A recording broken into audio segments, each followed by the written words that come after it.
যে একের পর এক চমক লাগানো তাক লাগানো জিনিস বানানো শুরু করেছে।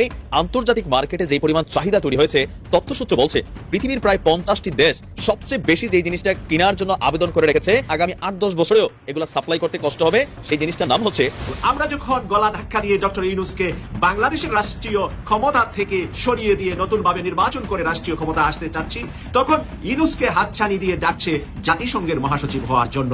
ডক্টর ইউনূস হচ্ছেন আগামী জাতিসংঘের মহাসচিব। জাতিসংঘ মহাসচিবের বাংলাদেশ সফরে শেষ পর্যন্ত যা ঘটলো, বিএনপি তাতে অবাক, বিএনপি হতাশ। বিএনপি মাইন্ডকে চিপায় করেছে। বিএনপির পাশে আছে এখন ভারত, চীনও নাই।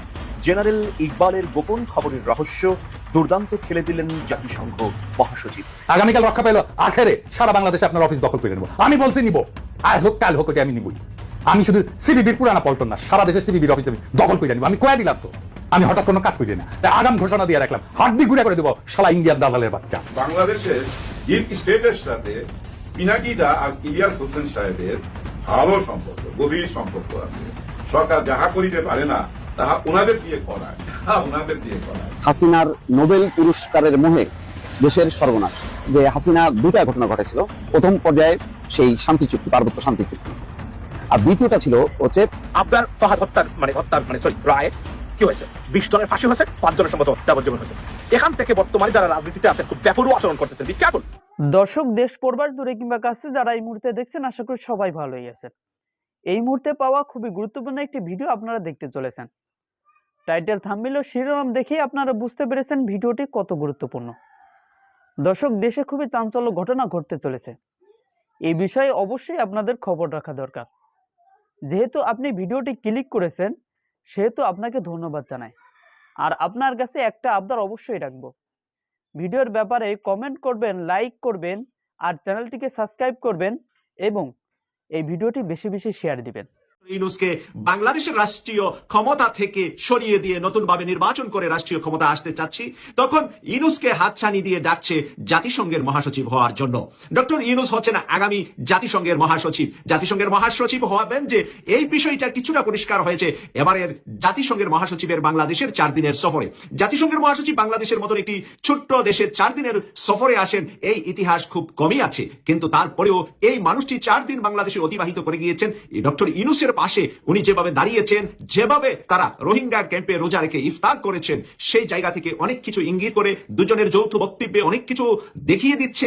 বর্তমানে বাংলাদেশের পাশের দেশ মায়ানমারে রোহিঙ্গাদেরকে ফেরত দিয়ে সেখানে আরাকান মুসলিম রাষ্ট্র গঠনের বিষয়ে যে ঐক্যমতে তারা পৌঁছেছেন, এবং সেই রাষ্ট্র গঠনের জন্য একটা গুরুত্বপূর্ণ দায়িত্ব পড়েছে ডক্টর মোহাম্মদ ইউনূসের উপরে, এবং সেটা ওনার টেস্টিং দায়িত্বের মতো আমরা ধরে নিতে পারি যে আগামী জাতিসংঘের নির্বাচনটা কখন হবে, কখন নতুন মহাসচিবের দায়িত্বভার শুরু হবে।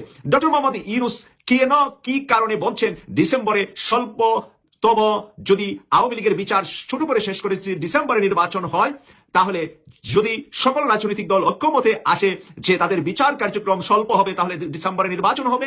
আর যদি সকল বিচার কার্যক্রম শেষ করতে হয়, তাহলে আগামী বছর জুন মাসে নির্বাচন হবে। তাহলে জুন মাসে নির্বাচনের মাধ্যমে জুলাই অথবা অগাস্টের ভিতরে উনি পরিষ্কার হয়ে যাবেন বাংলাদেশ থেকে, ওনার দায়িত্ব ছেড়ে দিয়ে, নতুন সরকারের কাছে ক্ষমতা ছেড়ে দিয়ে। কেন উনি 26-এর জুন মাস পর্যন্ত ম্যাক্সিমাম টার্গেট দিয়েছেন?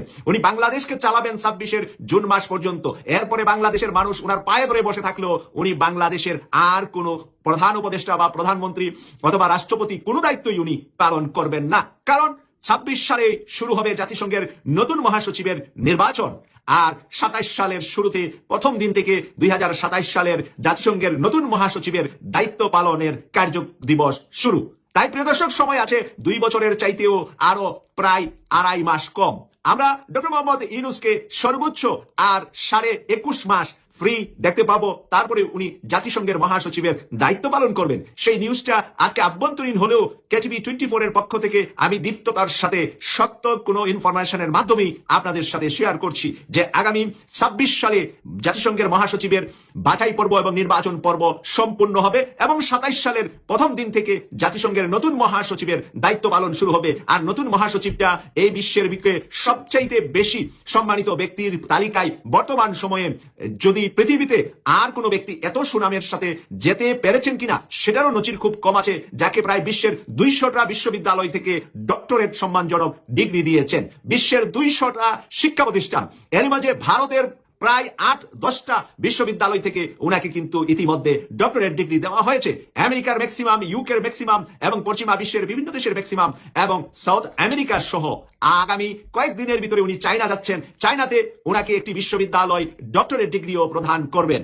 প্রিয় দর্শক, সেই ডক্টর মোহাম্মদ ইউনূস বাংলাদেশের নিয়ামত হিসাবে আমি বলবো, যতদিন রাষ্ট্রীয় ক্ষমতা আছে বাংলাদেশকে এমন একটি দেশ বানিয়ে দিয়ে যেতে চান উনি মহাসচিব হওয়ার পরে, যাতে করে বাংলাদেশে মহাসচিব হয়ে ফেরত আসবেন এবং উনি বাংলাদেশকে যাতে করে বুকে এমন জায়গায় লালন করতে পারেন যে উন্নত বিশ্বের দেশগুলোতে যাতে বুঝাতে পারেন যে বাংলাদেশ এখন আর সেই সৌরাচার সৌর শাসনের দেশ নয়, এখন গণতান্ত্রিক দেশ, গণতন্ত্র মানুষের দেশ। মানুষ 24 সালে মুক্ত করেছে সৌরাচার থেকে, আর বাংলাদেশে কোনোদিন সৌরাচার জন্ম নিবে না। সেই বিষয়টাকে উনি খুব বেশি গুরুত্ব দিচ্ছেন, কারণ হলো উনার সর্বশেষ বাংলাদেশের এটাই দায়িত্ব পালন।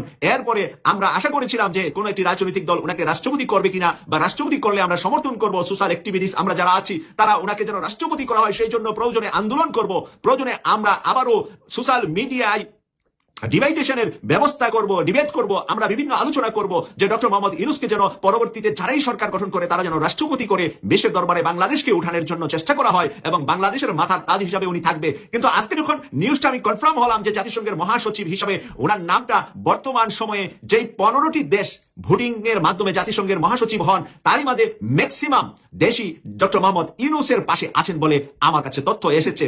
আমি লাস্ট যিনি এখন মহাসচিব আছেন পর্তুগালের সাবেক প্রধানমন্ত্রী, উনাকে 15টি দেশের মধ্যে 13টি দেশই ভোট দিয়েছিলেন মহাসচিব হতে, আর ডক্টর মোহাম্মদ ইউনূসকে 15টি দেশের মধ্যে হয়তোবা 15টি দেশই ভোট দিবেন মহাসচিব হতে। এমন বেশি, এত বেশি উনার প্রতি সারা বিশ্বের যে একটা আশার স্বপ্ন যে ডক্টর মোহাম্মদ ইউনূস পশ্চিমা বিশ্বের বিশ্ববিদ্যালয়ে তার লেখা বই পড়ানো হয়, পশ্চিমা বিশ্বের বিশ্ববিদ্যালয়ে পিএইচডি ডক্টরেট করা হয় ডক্টর মোহাম্মদ ইউনূসের গবেষণা নিয়ে, তার চিন্তা চেতনা নিয়ে। সেখানে ডক্টর মোহাম্মদ ইউনূস জাতিসংঘের মহাসচিব হলে পৃথিবীকে পাল্টিয়ে দিতে পারবেন, পৃথিবীকে নতুন কিছু দিতে পারবেন। আমার কেন জানি মনে হয় বাংলাদেশের ডিপ স্টেটের সাথে পিনাকি দা আর ইলিয়াস হোসেন সাহেবের ভালো সম্পর্ক, গভীর সম্পর্ক আছে। সরকার যাহা করিতে পারে না তাহা ওনাদের দিয়ে করায়, ওনাদের দিয়ে করায়। পিনাকি দা ঘোষণা দিল যে এই যে সিপিবি যদি মিটিং মিছিল নিয়ে বাইর হয়, চলে যাও তাদের অফিসের সামনে। ওনার ডাক তো সবাই শুনে, আমরা তো এর আগেও দেখছি ওই যে 32 নাম্বার ওনার ডাকে সবাই চলে গেছিল বোল্ডোজার নিয়ে।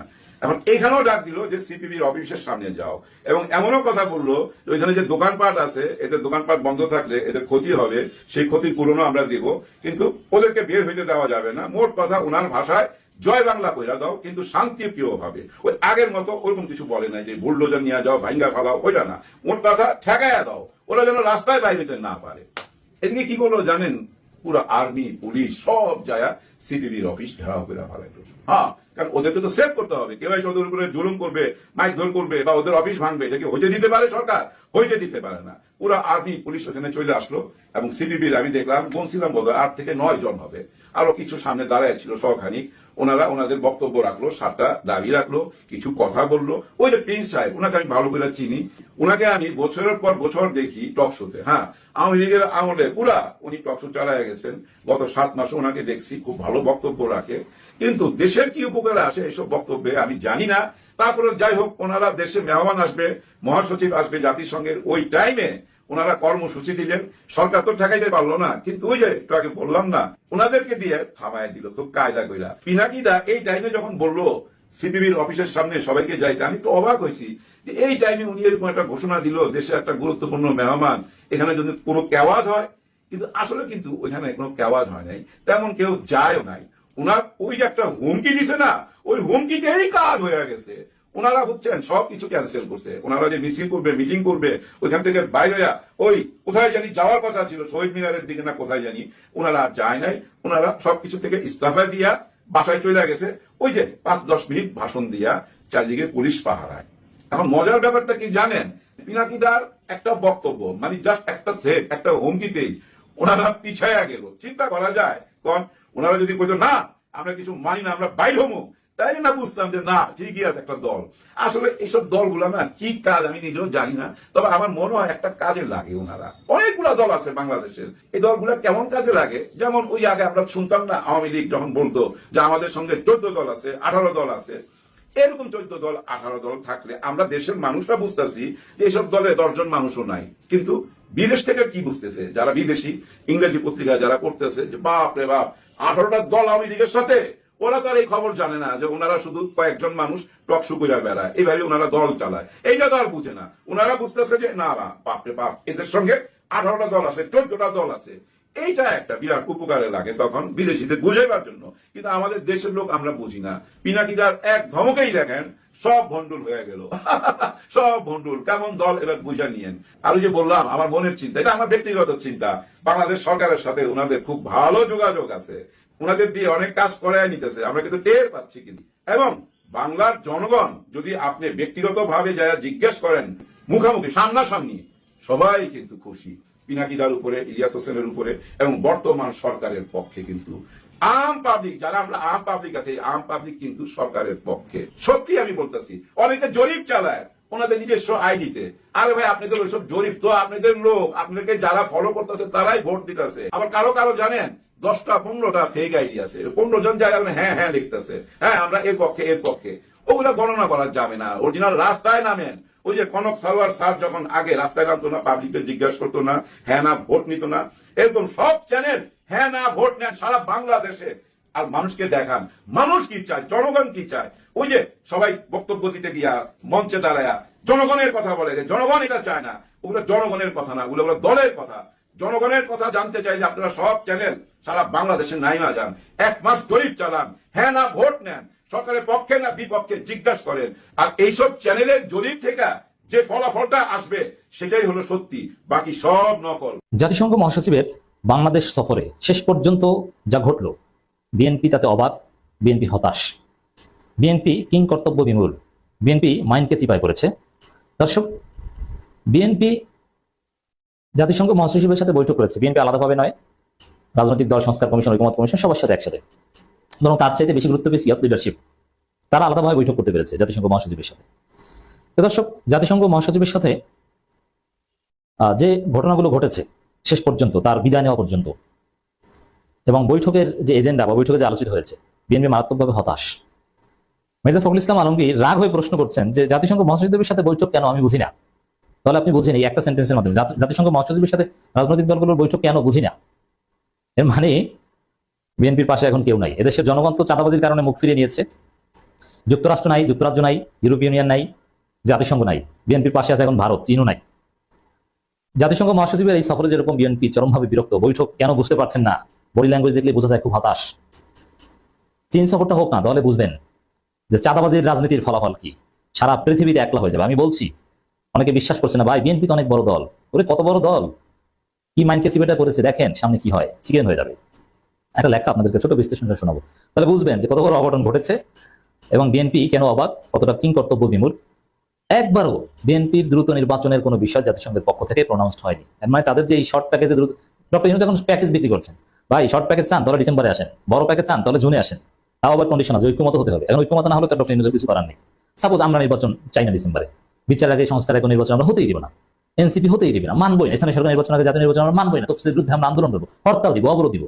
আপনি নির্বাচন করবেন কিভাবে? আপনি চাঁদাবাজি করবেন আর দ্রুত ক্ষমতা এসে চাঁদাবাজির বৈধতা উৎপাদনের চেষ্টা করবেন, এটা হবে কখনোই না। দর্শক আসুন দেখি রাজনৈতিক দলগুলোর সাথে গোল টেবিল বৈঠকে জাতিসংঘ মহাসচিব অ্যান্টনিও গুতেরেসের 2টি গুরুত্বপূর্ণ কথা। গুতেরেস বলেছেন, ডক্টর ইউনূসের নেতৃত্বে গণতন্ত্র, সুশাসন ও সমৃদ্ধি বিকাশের যে স্বপ্ন বাংলাদেশের মানুষের মধ্যে সঞ্চার হয়েছে, জাতিসংঘ সেটাকে স্বীকৃতি জানায়। অথচ বিএনপি আনুষ্ঠানিকভাবে বিরোধিতা করেছে, দেশে কোনো গণতন্ত্র নাই, কিসের সংস্কার করে পার্লামেন্ট, ডক্টর ইউনূস ক্ষমতা লোভী, নানান কিছু বলছে, না পারলে ক্ষমতা ছেড়ে দেন। তাহলে বিএনপি ঠিক উল্টো বিষয় জাতিসংঘ মহাসচিবের বক্তব্য থেকে এসেছে। আপনারা দেখলেন, এই ভিডিওর ব্যাপারে আপনার নিজস্ব মতামত অবশ্যই জানিয়ে যাবেন এবং এই চ্যানেলটিকে সাবস্ক্রাইব করে রাখবেন। তো আজকের ভিডিও এই পর্যন্ত, ভালো থাকবেন, সুস্থ থাকবেন, আসসালামু আলাইকুম, দেখা হবে অন্য কোনো ভিডিওতে।